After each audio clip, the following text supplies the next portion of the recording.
Quigley, author of So Shines the Night. Welcome to Ephesus. I'm standing here at the upper part of the city of Ephesus, and I'm just going to try to orient you to the upper part of the city here for a minute.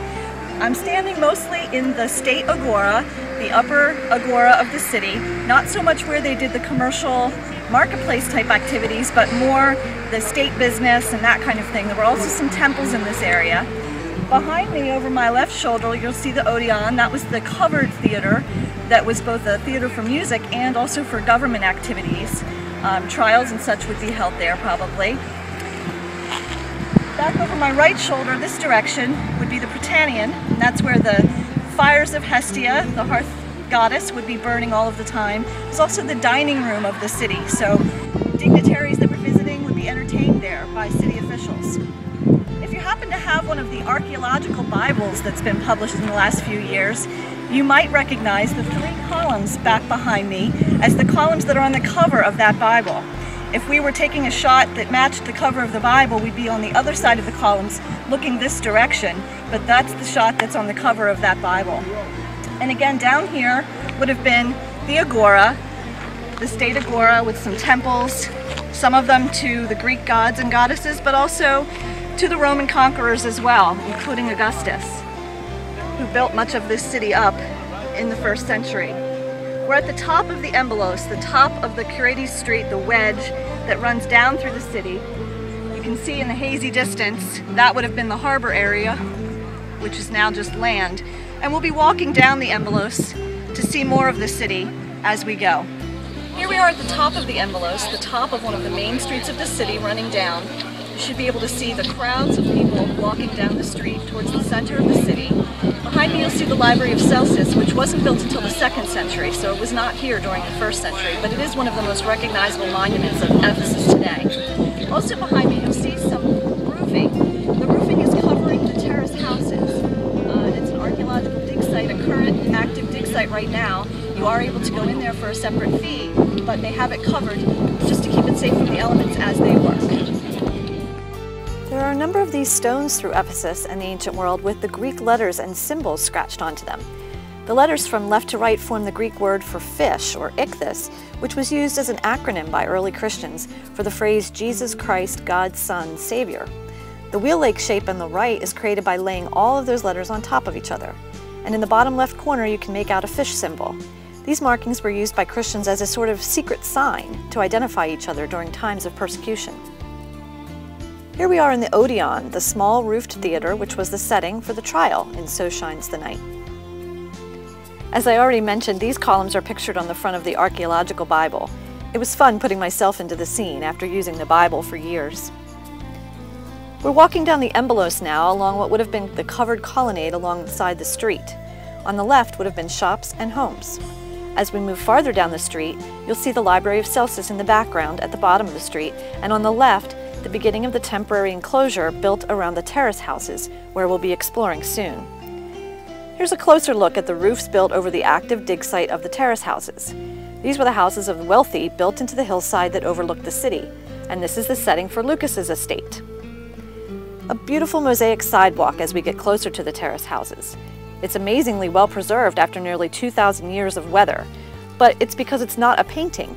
Each little piece is a different color of stone. This beautiful arch formed the entrance of the Temple of Hadrian, built in the 2nd century. One of the more comical of the ancient ruins, this is actually a public latrine. Pipes ran under the stone seating here, carrying away sewage. This latrine would have been for men only when they were out and about in the city. Many of the wealthy citizens would have had indoor bathrooms in their homes. We're getting near the bottom of the Embolos now, and here's a good look at the beautiful Library of Celsus, also built in the 2nd century. We'll get a closer look at it after we tour the terrace houses. The terrace houses have only recently been open to the public. Since I was not able to go inside during my first visit to Ephesus in 2007, I was excited to get in there on this trip and see what Lucas's house would have looked like. Immediately you get a sense of the grandeur of these old estates. Wide hallways, arched doorways, and beautiful marble columns. Here's a 2nd-story fresco, perhaps in a bedroom upstairs.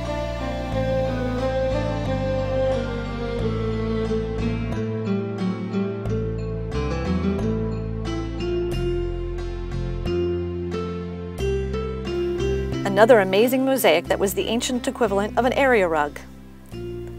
As I said, this is an active dig site, and we saw a number of people working to uncover, restore, and analyze this massive project. Imagine perhaps Lucas's dining room in here, or his sitting room. And from here, looking down from his second story into the home's central open courtyard with a covered walkway around it. These homes were built adjoining each other with the roof of one house forming the terrace of another down the hillside. You can get a sense of that from here. We're outside the terrace houses now, with the marble way running into the distance behind me. This second main street of the city was given its name of Marble Way in more recent years. So in So Shines the Night, you'll find it referred to only as the Agoura Street, since the harbor agora is the large area running along the left. Okay, we've made our way down the Embelos now, and we're now standing at the base of that street. Also, we're standing at the base of the hillside houses, the terrace houses built into the hillside above the city. Behind me, you'll see the Marble Way. That was one of the main streets of the city running down towards the theater in the background. We'll get a better look at the theater down there. Also on my right are the arches of the city that led into the commercial agora, the marketplace of the city, down towards the harbor. Here's one of the most famous views of Ephesus with the Library of Celsus behind us. And here are the gates located at the base of the Embelos Street, marking the beginning of the harbor agora. These are the city gates where Daria asks directions of the old men. Just past the gates, the area opens up into what would have been the commercial agora that adjoined the street running to the harbor. And now we're looking down through the agora from the other side, with the Library of Celsus in the background and the roofs of the terrace house dig site on the left. We've made it to the base of the theater now, with the seats rising up the natural hillside. And here just outside the entrance to the theater is a little square, which is the setting for the burning of the scrolls in So Shines the Night. And here's a wider shot of the theater to give you a sense of how large it is. This theater can seat about 24,000 people, and it's believed to be the largest outdoor theater in the ancient world.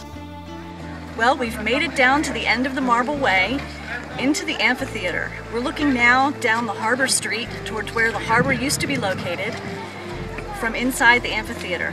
And this spectacular amphitheater was the scene for the dramatic account we read in Acts 19, where the Silversmiths Guild tried to start a riot and have Paul killed for cutting off their business selling the silver shrines of Artemis.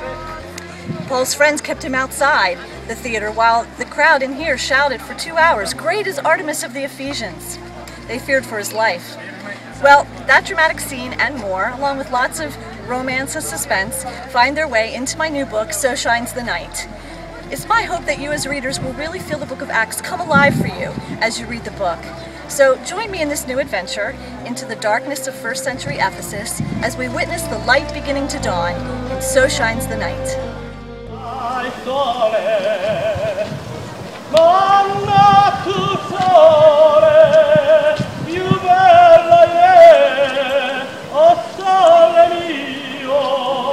Dai fronte a te, oh